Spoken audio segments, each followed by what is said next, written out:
So when I was leaving Anaconda, Montana, I flew over the this black mound that was kind of a flat mountain overlooking that haystack, and it was very beautiful out.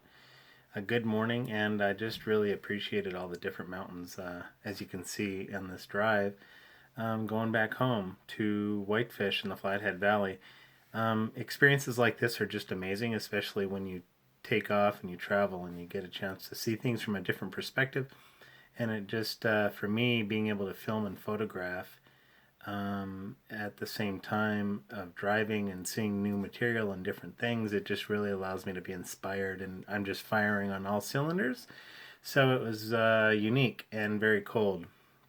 So hopefully you enjoyed this little video that I did on the saying goodbye to Anaconda and coming back to the Flathead Valley. I will be returning to Anaconda once a month. Enjoy. Thanks.